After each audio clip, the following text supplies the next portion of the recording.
Hi, I'm Odessa. At my parents' 60th anniversary, they looked right at me, then pretended I didn't exist.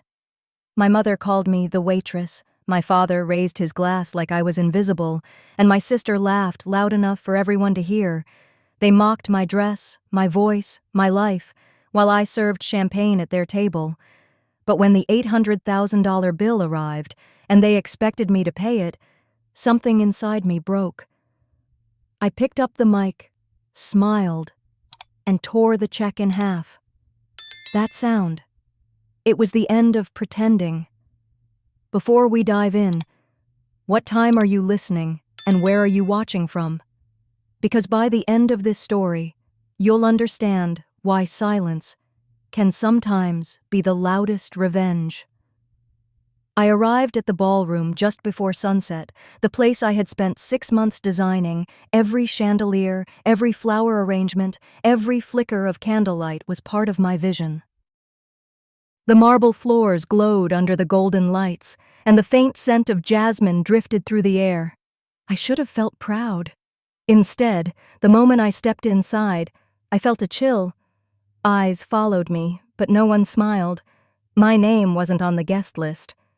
The hostess scanned the clipboard twice, then looked at me with polite confusion. "I'm sorry, ma'am. Could you step aside?" For a second, I thought it was a mistake. I had planned this event down to the minute. My parents' 60th wedding anniversary, our family's biggest celebration. Yet, as people passed by, no one greeted me. Cousins I hadn't seen in years brushed past like I was invisible. I walked deeper into the room, the sound of laughter swelling around me. When I finally reached the main table, my mother was there, her diamond earrings catching the light, my father beside her in a navy suit. They looked elegant, content, and utterly foreign to me. "Mom," I said softly, forcing a smile. She turned, blinked once, then looked back to her champagne glass. "Oh, hello," she said, her tone light and airy. "You must be one of the servers." The words sliced clean through the noise. People around us chuckled, thinking it was some kind of joke. My father didn't correct her. He just looked away, jaw tight. My heart pounded in my ears. I tried to laugh it off. "It's me, Mom. Odessa." Her smile stayed frozen. "I'm sorry, dear. I think you've mistaken me for someone else." Cameras flashed nearby, reporters documenting the city's most respectable couple. My mother turned toward them with practiced grace.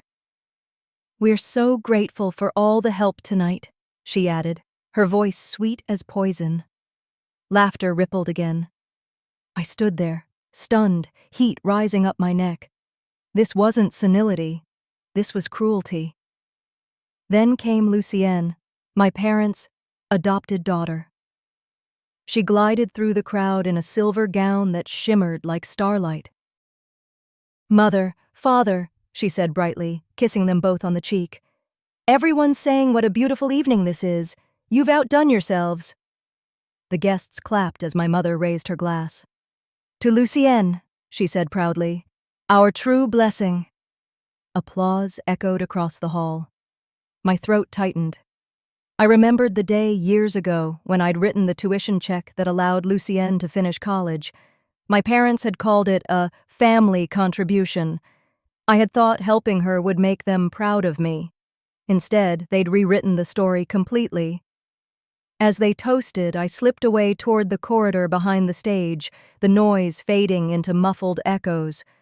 I leaned against the wall, the sequins on my dress pressing cold against my skin.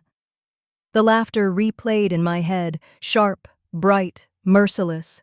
I wanted to leave, to vanish, to never hear my mother's voice again. But another part of me needed to know why.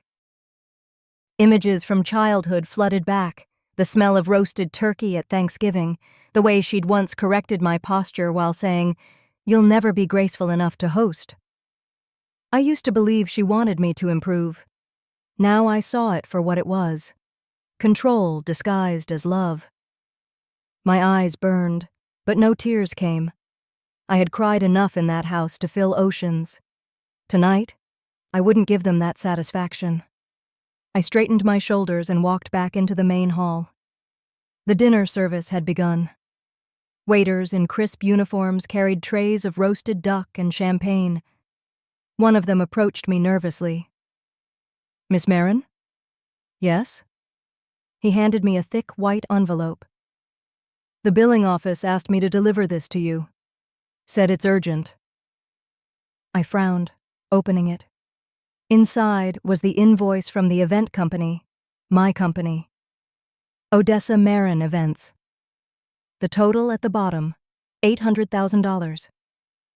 For a moment I thought it was a mistake. Then I saw the signature authorizing the charges. My mother's. She had signed it using my company's name, billing everything to my personal account. My stomach dropped.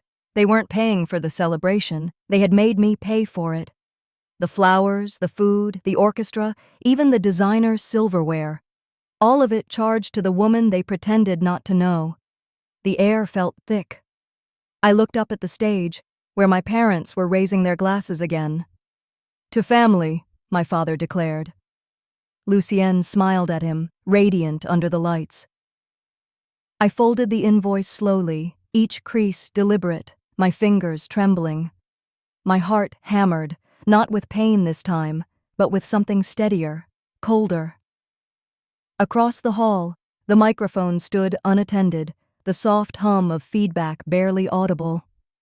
I took a deep breath, fixing my gaze on the stage. The laughter blurred into static. The world narrowed to a single point.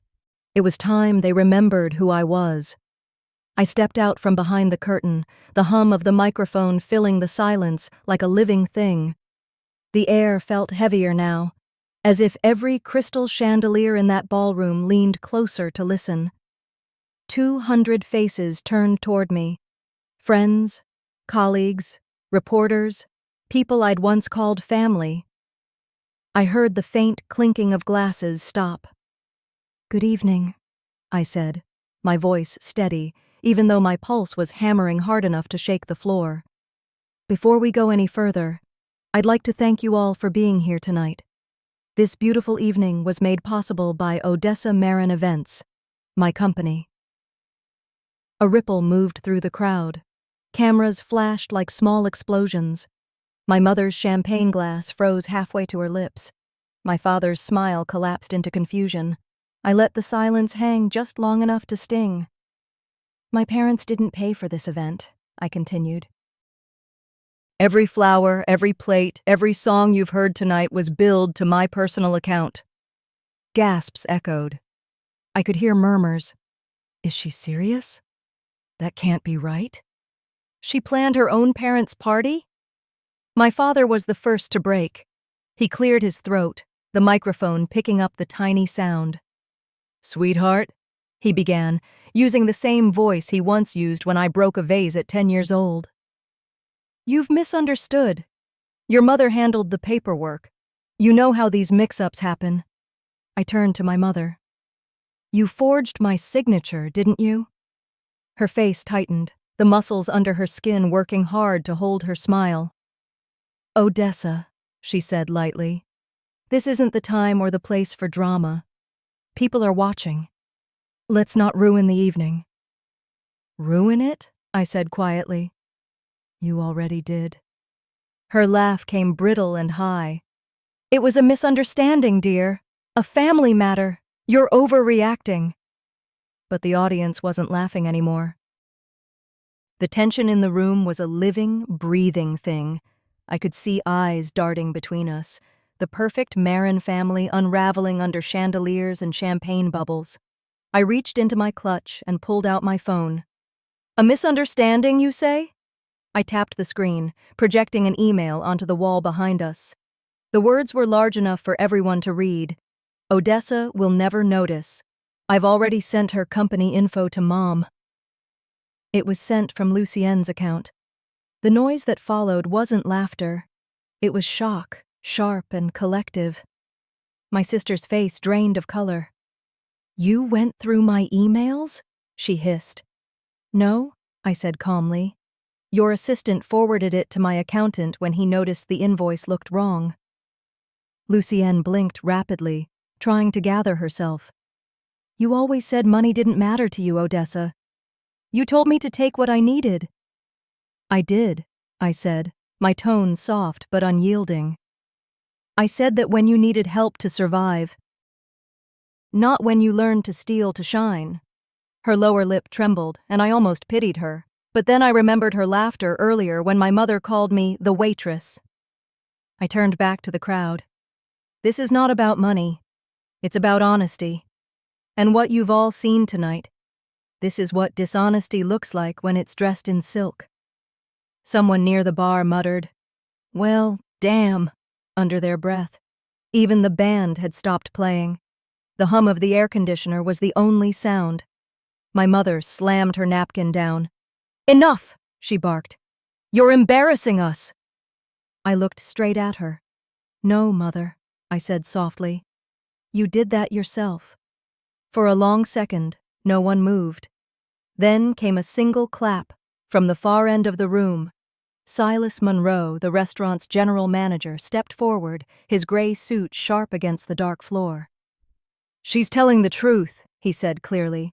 "I was the one who verified the signature." It didn't match. A few guests gasped again. Others stared at my parents, waiting for their reaction. My mother's knuckles went white around her glass. My father's jaw clenched, eyes darting toward the exit as if escape could erase the humiliation. "I suggest," Silas continued firmly, "that Mrs. Marin settle the outstanding balance immediately. Otherwise, the credit authorization stands against Miss Marin's account."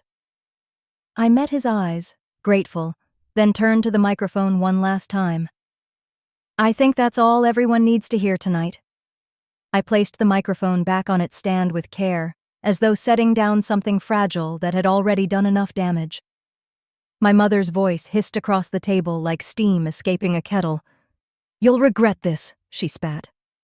I smiled faintly, almost kindly. "Maybe," I said, "but not as much as you will." The crowd broke into murmurs, some pitying, some admiring. Flashbulbs went off again, but I no longer cared how I looked in their headlines. My heels clicked softly as I walked away from the stage, the sound echoing through the hush I left behind. Her words echoed in my mind. "You'll regret this." But by the time morning light spilled through my blinds, it wasn't regret that greeted me. It was noise. My phone buzzed non-stop on the nightstand, lighting up with messages, calls, notifications that wouldn't stop. I reached for it half awake, blinking through the blur of headlines. Socialite's daughter exposes family fraud live. Boston heiress confronts parents at anniversary gala. The Marin family implodes in real time. The videos had already gone viral. Every network had replayed the clip of me standing behind the microphone, the sound of my mother's voice breaking under pressure. My calm reply, "No, Mother. You did that yourself." I sat at the kitchen counter in my robe, staring at my phone as it kept buzzing. My coffee had gone cold, emails poured in, some praising me, others tearing me apart. "You were brave, Odessa. You humiliated your parents for attention. Justice for you, girl! Ungrateful child, your mother raised you." I locked the screen and set it face down. The silence that followed felt heavier than the noise. By noon, my face was everywhere. Local anchors debated my motives. One called me a woman of integrity. Another said I was a daughter desperate for relevance. I watched them from my couch, each clip stabbing a little differently. Then the screen shifted to my mother, standing on our family's front porch, perfectly dressed in beige, her voice trembling with just the right amount of practiced pain. "Our daughter has been under emotional distress," she said softly. "This was never about money. We love her deeply and ask the public to respect our privacy while we help her heal." Heal. I muted the TV and leaned back, staring at the ceiling. I could almost hear her rehearsing those lines with a publicist, her voice carefully tuned to sound maternal. She didn't deny the forgery. She didn't mention the stolen money. She only framed me as unstable. By evening, 3 of my clients had emailed to postpone upcoming events. One canceled outright. Given recent publicity, the note said, we believe it's best to part ways. I closed my laptop and stared at the window. Outside, snow had started falling, dusting the sidewalks in quiet white. The world looked peaceful. Mine wasn't. I replayed the night again and again. The laughter, the cameras, the moment the truth left my mouth. Had I gone too far? Maybe I could have handled it privately. Maybe I should have stayed silent. That's what they wanted. My silence. It always kept the peace. The doorbell rang. I hesitated before opening it.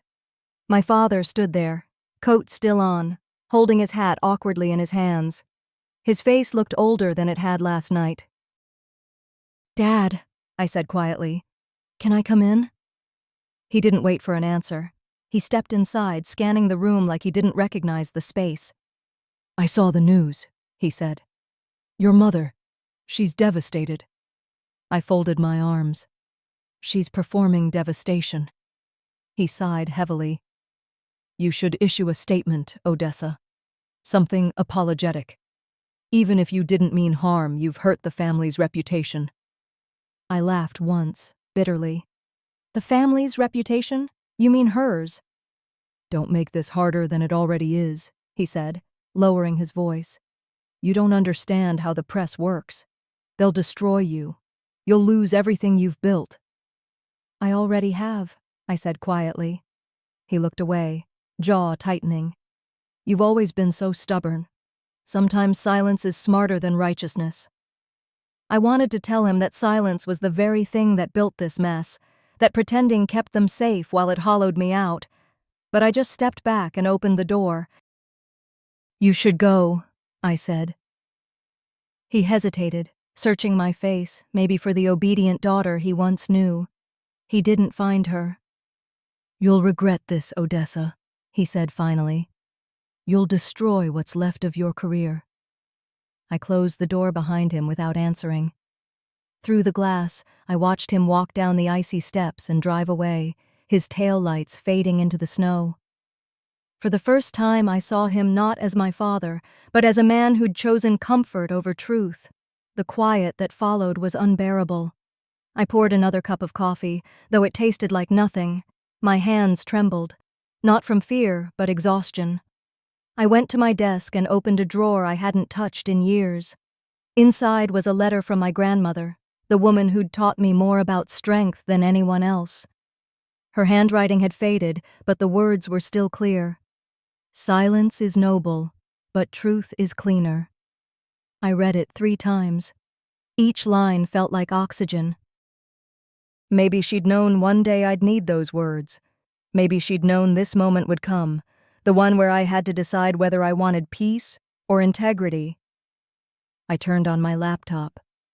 The glow of the screen reflected in the window, cutting through the dim light.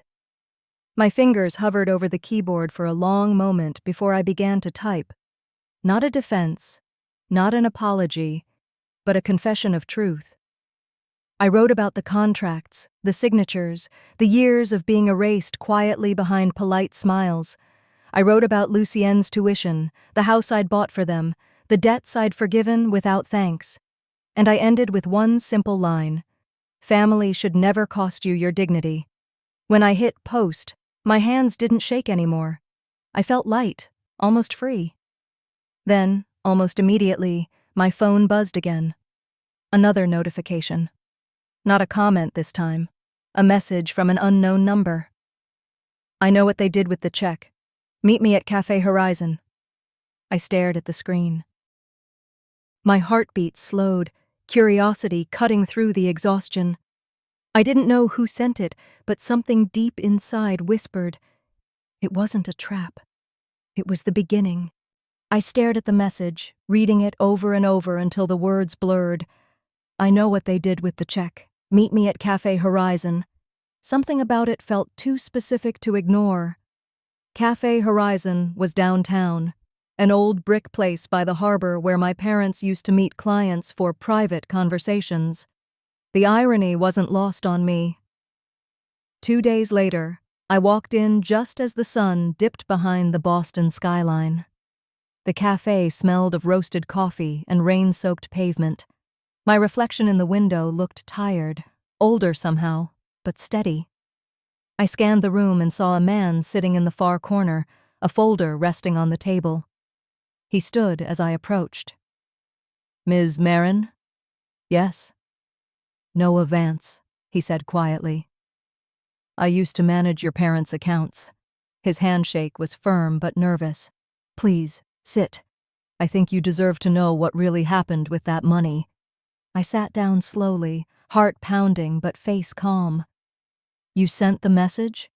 He nodded. "I wasn't sure you'd come, but after what happened at that party, I thought you might finally be ready to see the truth." He slid the folder toward me.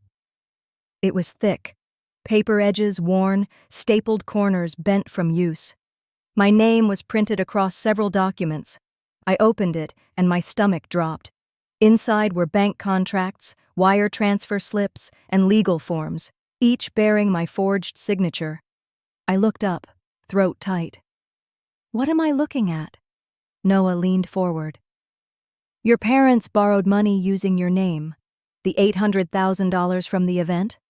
That wasn't for the party alone. It was to cover their debts, private loans they've been taking for years. They used your social security number, your credit, your reputation." I felt dizzy. "How long?" He hesitated. "At least 7 years." I stared at the papers again. "So every time they called me irresponsible, every time they said I couldn't manage money, they were the ones using mine?" Noah's voice softened. "They assumed you'd never check. Your mother told the banks she had power of attorney. All forged." My hands trembled as I flipped through each page. The ink seemed to burn my fingertips. The documents listed Lucienne's name, too, attached to a failed real estate project in Vermont. "She tried to build condos," Noah said. "It collapsed after the second year. Your parents paid off the losses with loans under your identity." I pressed my palms to my eyes. The world around me went muffled, like sound underwater. "So, they didn't just steal my money. They stole my name." Noah nodded. "And your trust." I leaned back, staring at the window. Outside, people passed by holding cups of coffee, laughing, living normal lives. My life had become a scandal headline and a forged signature. "Why are you telling me this now?" I asked. He hesitated. "Because they told me to destroy the files. But I couldn't. Your father used to be a good man. I thought if you saw it yourself, you might find a way to fix it." "Fix it?" I let out a small, bitter laugh. "You mean forgive it?" He didn't answer. I flipped to the last page, a notarized loan document. It listed my company, Odessa Marin Events, as collateral for a $2.4 million debt. I felt my pulse in my ears. "If I expose them," I whispered, "they'll lose everything, their home, their standing, even Lucienne. I can't destroy them." Noah's eyes met mine, steady and full of regret. "They already destroyed you." The words hit me harder than anything my parents had ever said. I wanted to argue, to defend them out of habit, but nothing came, because deep down I knew he was right. When I left the cafe, the sky was dark and the wind had picked up. I walked along the river where the city lights shimmered on the water. My heels clicked against the pavement, the sound blending with the rush of distant traffic. I kept replaying it all. My mother's smirk, my father's warning, Lucienne's fake innocence. Every insult, every act of dismissal, they'd all been built on a lie. For years, I'd believed keeping peace meant keeping quiet. I'd mistaken silence for strength. But now, standing by the Charles River, I realized silence had been their best weapon. I opened the folder again under a streetlight. The papers fluttered in the wind, the ink catching the orange glow. My breath formed small clouds in the cold air. "If they built their empire on my name," I whispered to myself, "then I'll take it back." My reflection in the river didn't look broken anymore. It looked ready. The next morning, I stood outside the glass doors of Gregory Hale's office, watching the city rush past. My reflection looked oddly calm for someone whose life had been split open twice in 1 week. I took a breath, fixed the collar of my coat, and stepped inside. The receptionist guided me to a corner office with a skyline view. Gregory Hale, mid-60s, gray hair, eyes like he'd seen every mistake people make with money, rose to greet me. His handshake was measured, the kind lawyers give when they already know your story. "I've reviewed what you sent," he said, gesturing for me to sit. "Tell me everything, in your own words." So I did. From the forged contracts Noah gave me to the televised humiliation that followed. Every sentence felt heavier coming out of my mouth. Hale didn't interrupt once. He only listened, fingers steepled beneath his chin. When I finished, he exhaled slowly. "You're not the first person they've done this to." That sentence froze me. "What do you mean?" He turned to his computer, typed a few commands, and spun the monitor toward me. "Your mother's been moving assets since the night of the anniversary event. Property titles, trust accounts, even the vineyard in Maine." He scrolled further. "As of last Friday, $6.2 million in holdings were transferred into your sister Lucienne's name." I stared at the screen. She didn't waste any time. "She never does," he said dryly. "They're securing everything before you can act." I felt my stomach twist. So even after stealing my identity, they're still 3 steps ahead. He nodded, his expression unreadable. "Odessa, your parents are playing a legal game. The longer you hesitate, the smaller your leverage becomes." I leaned back in my chair, the leather creaking beneath me. They steal, lie, humiliate me publicly, and still manage to look like victims. Hale's voice softened. "Your mother's very good at this. She's already positioning herself as the one wronged." "I've seen the preliminary filings. They're claiming emotional abuse. They'll say you defamed her on live television." I laughed bitterly. "She's rewriting history again." "She's rewriting your history," he corrected. "And she's doing it quickly." I looked down at my hands resting on the table, nails biting into my palms. "Tell me what to do." He studied me for a long moment before answering. "Before you do anything, you need to understand who you're up against. Your parents don't fight fair. They never have." I could feel my chest tightening. "You sound like you know them well." He hesitated, then said quietly, "I should. I used to work for them." The air left the room. He continued before I could speak. "That was years ago. I handled a few asset management cases for your father. Nothing illegal, but I saw how they operated. Every move calculated, every conversation documented. They'll go public before you can. They're preparing a countersuit, Odessa." "For defamation." I swallowed hard. "They're suing me? For telling the truth?" "That's how they'll spin it. And they'll have the money to do it. You, on the other hand."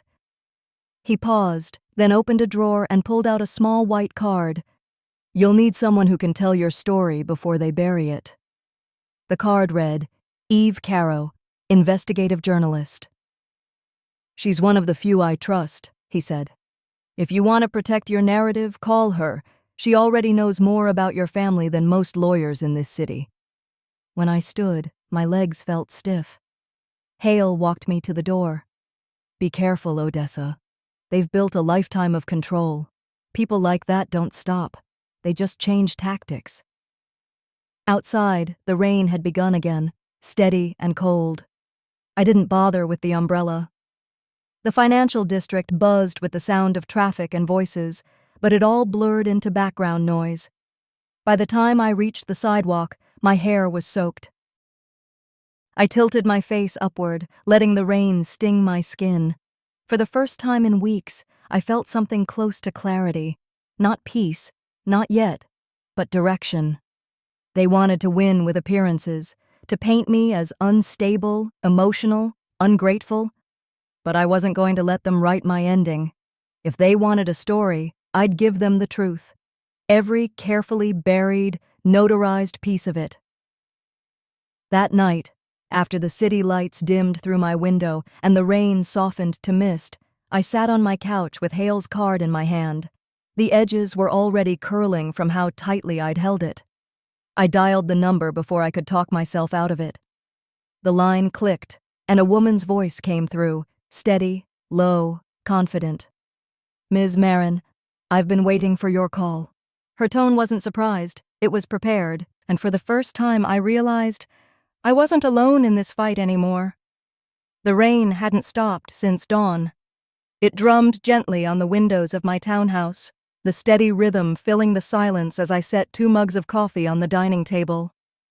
Across from me sat Eve Caro, sharp eyes, calm voice, a quiet presence that somehow filled the whole room. Her recorder blinked red beside a pile of folders stacked like small mountains between us. She glanced at me and said, "You were never just their daughter, Odessa. You were their financial structure." I frowned.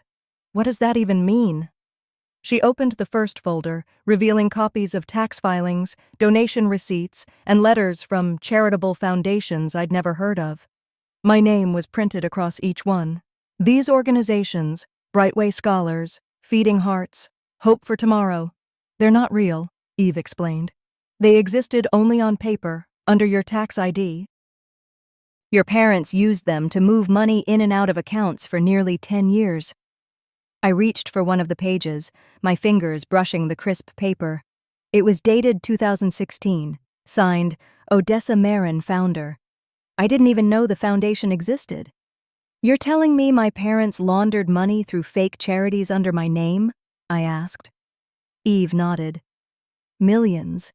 It looks like they funneled profits from business deals through these accounts, claiming them as charitable donations, and that's not the worst part." She flipped to another file. Inside were adoption records. Lucienne's name sat neatly beside my parents', but with a date I didn't expect. "She was legally adopted at age 12, Eve said.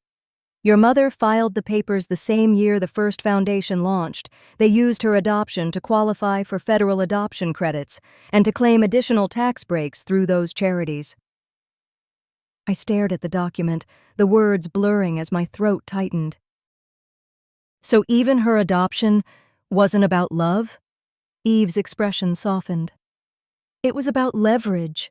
Having 2 children, let them run separate tax entities. You were the face. Lucienne was the excuse. The room tilted slightly. I stood, walking to the window, pressing my hand against the cold glass. Outside, the rain streaked down in long, uneven lines, like the world was weeping for me. All those years I envied my sister for being loved more, for being the real daughter. And now, she'd been a business strategy, a number on a tax form. I turned back to Eve. "Does she know?" "She suspects something," Eve said, "but not the full truth. Your parents kept her in the dark just like you, different sides of the same lie." The laughter from that anniversary night echoed in my head, the crystal glasses, the piano music, my mother's perfect smile. I could still hear her voice saying, "We're so proud of both our daughters." I felt sick. I sat down again, gripping the edge of the table to steady myself. "If this goes public, it'll destroy them." Eve's tone didn't waver. "No, Odessa. It'll reveal them. There's a difference." Her words lingered in the air. For the first time, I understood what she meant. Truth doesn't kill, it cleans. I picked up one of the files again, flipping through line after line of my parents' schemes. Their signatures danced beside mine, forged so perfectly that even I would have believed they were real. "They built everything on my name," I said quietly. "Every house, every car, every deal. They used me as a foundation." Eve leaned forward. "So build something back, with the truth." Her confidence steadied me more than she knew. I nodded slowly. By late afternoon, the sky had darkened again. The air in the room felt charged, like a storm brewing just beyond the walls. I opened my laptop, fingers hovering above the keyboard. For once, the words came easily. I didn't write a defense. I didn't write an apology. I wrote the facts, dates, accounts, foundation names, every manipulated transaction I could verify. Each line felt like reclaiming oxygen. My pulse slowed, my thoughts sharpened. By the time I finished, I wasn't trembling anymore. My voice, on paper, finally sounded like mine again. Calm, precise, unbreakable. When I looked up, Eve was watching me with quiet approval. "That," she said, "is what real power looks like. Not anger, clarity." I managed a small smile. For the first time, I don't feel like I'm drowning. Eve's phone buzzed on the table. She checked the screen, her expression tightening. "What is it?" I asked. She met my eyes. "Brace yourself," she said softly. "They already know we're digging." I felt the temperature in the room drop. She reached over and closed the nearest folder. "Whatever happens next, don't panic. It means they're scared." I nodded, though my pulse hammered in my ears. Outside, thunder rolled through the distance, rattling the glass. Somewhere deep down, I knew this wasn't just another storm. It was the one I'd been preparing for my entire life. That night, the knock on my door wasn't gentle. It was Lucienne. The storm outside hadn't eased. Thunder rolled across the suburbs like an angry drum. I hesitated before opening the door, half expecting another journalist or a lawyer's courier. But there she was, my sister, drenched to the bone, mascara streaked, shivering like a ghost. "They're going to ruin you," she said the moment I opened the door. Her voice cracked, half whisper, half sob. For a second, I almost shut it again. But something in her eyes, panic, not malice, made me step aside. She stumbled in, water dripping onto the hardwood floor. I handed her a towel, and she clutched it like it was the only solid thing left in her world. Lightning flashed through the window, followed by the low growl of thunder. She looked terrified. "They hired a psychiatrist," she said, her words tumbling out fast. "They're planning to file for a restraining order against you and claim you're mentally unstable." I froze. "What?" She nodded, trembling. "They're saying you had a breakdown after the party. Mom told the board you've been hallucinating, seeing conspiracies. They even found a doctor willing to sign the papers." My throat tightened. "They're trying to have me declared unfit, to make my testimony worthless." Lucienne's tears mixed with the rainwater on her cheeks. "You don't understand, Odessa. They'll do anything. If they can't silence you with lawyers, they'll silence you with labels." I sank onto the couch, staring at her. "And you're just now warning me?" She flinched. "I didn't know how bad it was until tonight.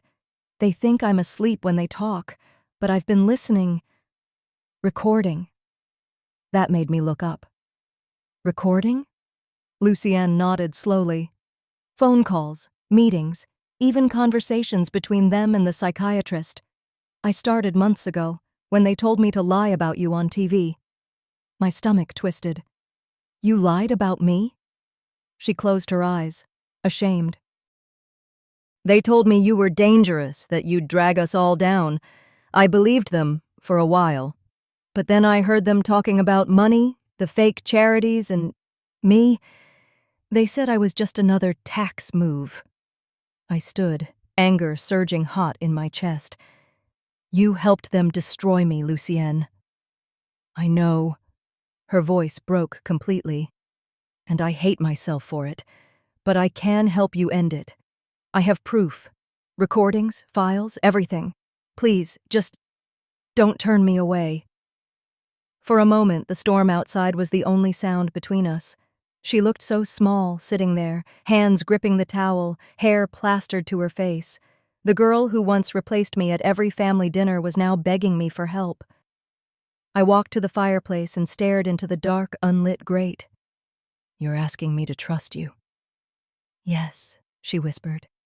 because if I go back, they'll destroy me too. My chest ached with something I couldn't name. Anger, pity, maybe both. You're part of the reason I lost everything. I know, she said softly, but you're the only one who can make it right. It took a long minute before I turned back toward her. Show me the recordings. She reached into her bag and pulled out a flash drive. Her hands shook as she placed it on the table. It's all on there. Mom and Dad, planning the story, laughing about how credibility dies faster than reputation. I plugged the drive into my laptop. The screen glowed in the dim light as the first file loaded. Then I heard it, my mother's voice. Calm, cold. If she speaks, we erase her. Lucienne covered her mouth as tears fell. That's what she said about you, Odessa. Like you weren't even her child. My fingers hovered over the pause key, but I couldn't stop listening. Their voices filled the room, every lie, every manipulation laid bare. I looked at Lucienne, her eyes swollen, her guilt raw and open. You realize what this means, don't you? Once we use this, there's no going back. She nodded.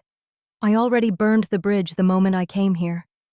I took a deep breath and saved the files onto my hard drive, naming the folder The Truth. My hands were steady this time. Then we bring them down, together. Lucienne gave a small, trembling nod. For the first time in years, we weren't rivals. We were survivors. But before I could close the laptop, a light flashed across the room. Headlights. 2 sets. They cut through the rain, stopping right outside my house. Lucienne froze, color draining from her face. Oh my God, she whispered. They found out I came here. Before I could answer, the soft patter of rain turned into a violent downpour. The headlights outside cut through the storm, blinding white beams against the dark. Then, the pounding. Heavy fists against the front door, relentless, purposeful. Stay quiet, I hissed, motioning her toward the kitchen. The banging grew louder. A voice barked through the storm. Ms. Marin, open up. We need to speak with you. I didn't recognize it, but I didn't need to. These weren't police. The lock rattled once, then snapped. 2 men in dark coats burst in, faces blank, movements efficient. One grabbed my arm, the other scanned the living room. Lucienne gasped from the hallway, clutching her coat tighter around her chest. What do you want? I shouted, struggling against their grip. We're here for the recordings, one of them said calmly. His tone was professional, almost bored. You know which ones. My mind raced. The flash drive. Lucienne had it. I turned to her and shouted, Run! The taller man spun toward her, but she was already moving, darting down the hall. A chair toppled as one of them lunged after her. I grabbed a vase and hurled it across the room. It shattered near his feet. He cursed and stumbled back. Lucienne slipped through the back door, the storm swallowing her silhouette.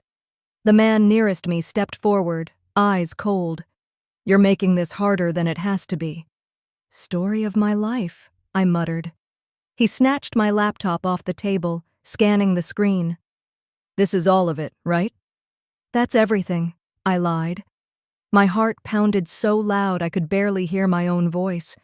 After a few tense seconds, they left as abruptly as they'd come, slamming the door behind them.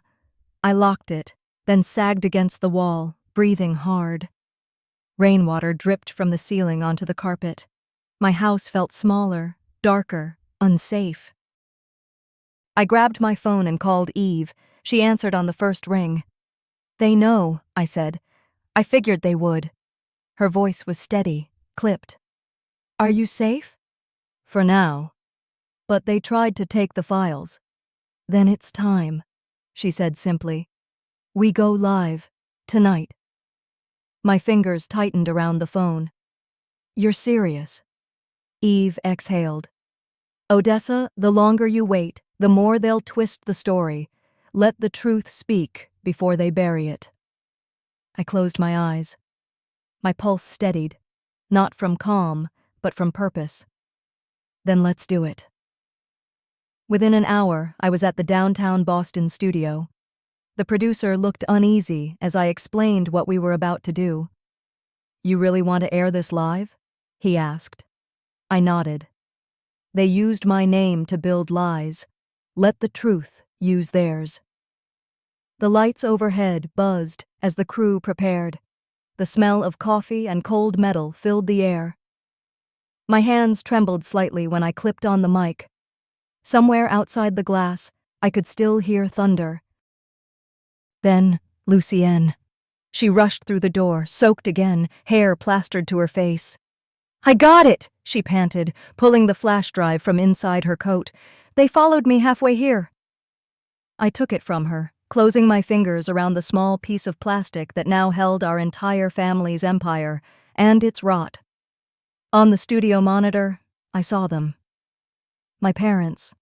Sitting in another studio across town, smiling for the cameras, perfectly composed. The interviewer gushed about their family legacy and unwavering unity. My throat tightened. I walked toward the set, mic still hot. The producer called after me, "Odessa, wait!" But I didn't. The host blinked when I stepped into frame. "Ms. Marin?" he stammered. My parents turned. My mother's smile faltered for the first time in years. "You forgot to mention one thing," I said, my voice calm but steady. "The truth." I plugged in the flash drive. The screen behind us flickered, then filled with waveforms. My mother's voice echoed through the studio, cold, clipped, unmistakable. "If she speaks, we erase her." Gasps rippled through the audience. The next clip followed. My father's voice, low and furious. "Make her look unhinged. No one listens to the crazy one." The interviewer tried to stop the playback, but Eve, watching from the control booth, held the signal steady. The nation was hearing everything. My mother reached for the mic, shouting, "This is fabrication! Lies!" I faced her evenly. "For years you used my name to hide your crimes. Now the truth gets my name back." Silence fell so thick it felt physical. Within minutes, the broadcast feed was swarmed by other networks, clips replayed across screens everywhere. Reporters poured into the studio lobby.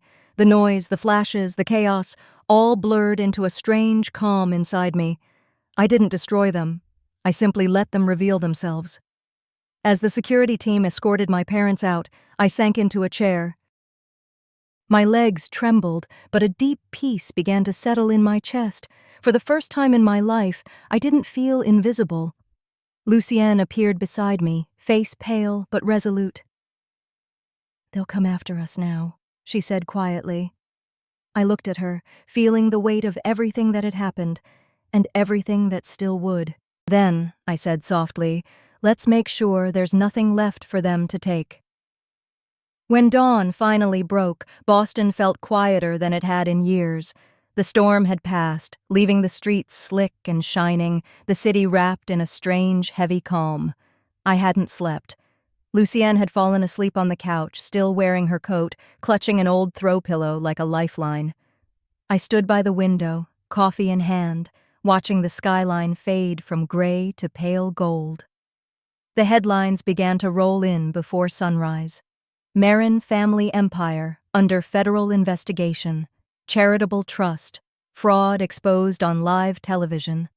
Every network, every news site, every social feed was filled with our name. For the first time, I didn't flinch when I read it. Across the bay, helicopters hovered over the family estate.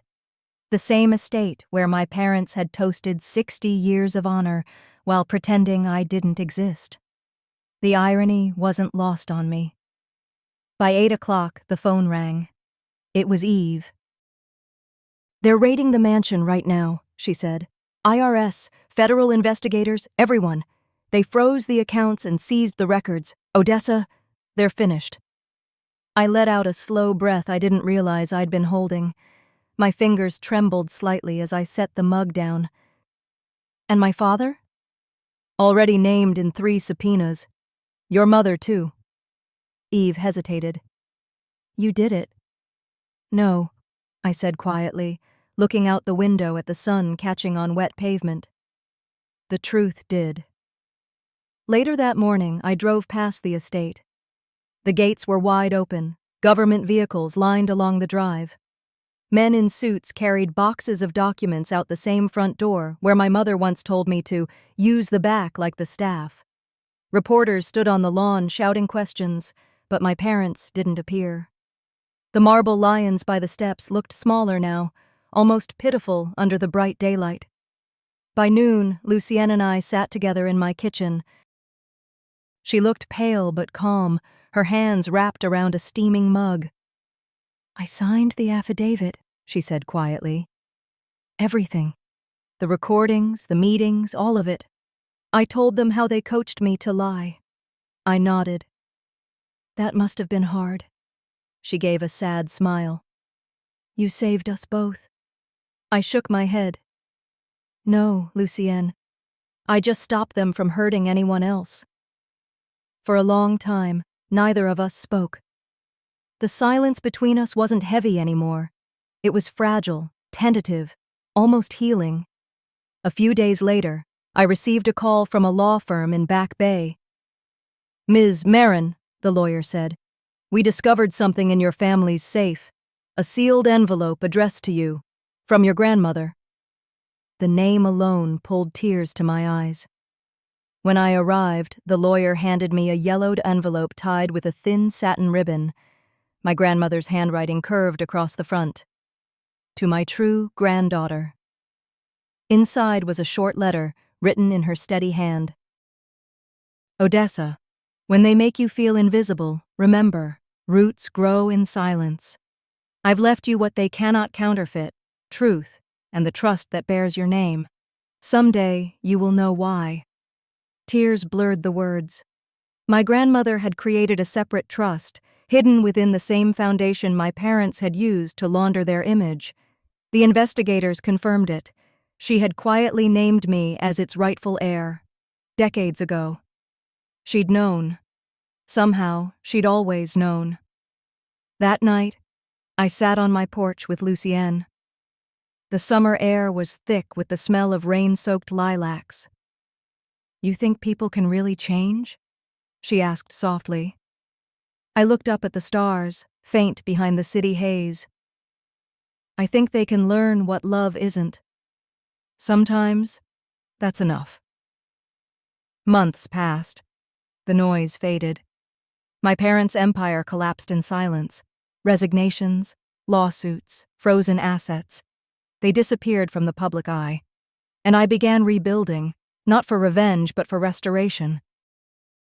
My event firm reopened under a new name, the Marin Foundation for Honest Causes. Every gala I hosted raised funds for the same charities my parents had used as facades, but this time, the money actually reached the people who needed it. One evening, as the guests arrived for our biggest event yet, I stood by the entrance arranging the table settings myself.